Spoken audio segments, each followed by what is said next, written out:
একদা একটা ছোট্ট গ্রামের পাশে গভীর বনে অসংখ্য ইঁদুরের একটা বড় পরিবার বাস করত।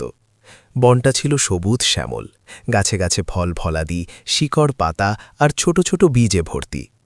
প্রতিদিন সকাল হলেই ইঁদুরের দল খাবারের সন্ধানে বেরিয়ে পড়ত। তারা দৌড়াদৌড়ি করে, গর্ত খুঁড়ে, গাছে চড়ে যা পেত তাই জমিয়ে রাখত। দিনগুলো ছিল আনন্দে ভরা। কিন্তু সময়ের সাথে সাথে বনের খাবার কমতে লাগল। ইঁদুরের সংখ্যা বাড়ছিল আর খাবারের উৎস শুকিয়ে যাচ্ছিল। গাছের ফল পেকে ঝরে যেত, কিন্তু নতুন ফল আর আসত না। শিকড়গুলো খুঁড়ে খুঁড়ে শেষ হয়ে গেল। বীজের ভাণ্ডার খালি। ধীরে ধীরে বনটা নীরব হয়ে এলো। ইঁদুরের দল দুর্বল হয়ে পড়ল। অনেকে না খেয়ে মারা গেল। যারা বেঁচে ছিল তাদের চোখে শুধু হতাশা আর ক্ষুধার জ্বালা। এমন এক কঠিন সময়ে একটা মা ইঁদুর 4টি ছোট্ট নরম লোমওয়ালা বাচ্চার জন্ম দিল।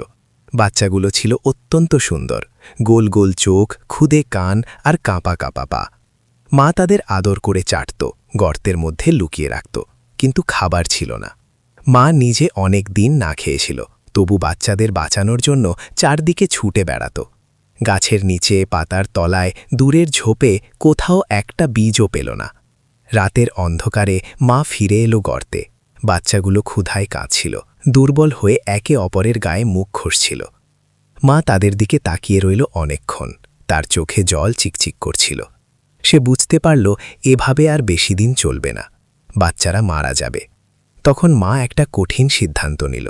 সে নিজের শরীরটাকে শুইয়ে দিল বাচ্চাদের সামনে। তার চোখ বন্ধ হয়ে গেল, কিন্তু মুখে একটা শান্ত হাসি লেগে রইল। বাচ্চারা প্রথমে বুঝতে পারেনি।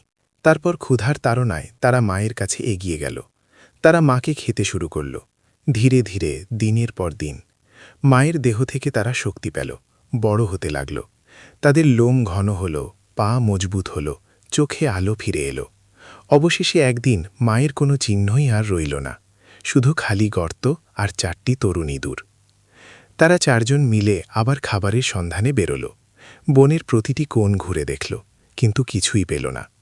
দিনগুলো আবার কঠিন হয়ে উঠল। তারাও দুর্বল হয়ে পড়তে লাগল। সময় এগিয়ে চলল, আর তাদের মধ্যেও নতুন প্রাণের সঞ্চার হল। তারাও বাচ্চা জন্ম দিল, ছোট ছোট নিষ্পাপ বাচ্চা। আর ইতিহাসের পুনরাবৃত্তি ঘটল। তারাও নিজেদের উৎসর্গ করল, যাতে নতুন প্রজন্ম বেঁচে থাকতে পারে। এভাবেই চলতে থাকল প্রকৃতির এই নিষ্ঠুর নীরব চক্র। জন্ম, ক্ষুধা, উৎসর্গ আর আবার জন্ম। মাতৃত্বের সর্বোচ্চ ভালোবাসা আর বেঁচে থাকার নির্মম সংগ্রাম একই সূত্রে গাঁথা। বনটা নীরব রইল, কিন্তু গল্পটা চলতে থাকল, প্রজন্ম থেকে প্রজন্মান্তরে। এই গল্প আমাদের মনে করিয়ে দেয় যে প্রকৃতিতে ভালোবাসা আর ত্যাগ কখনো বৃথা যায় না, যদিও তার মূল্য অত্যন্ত কঠিন।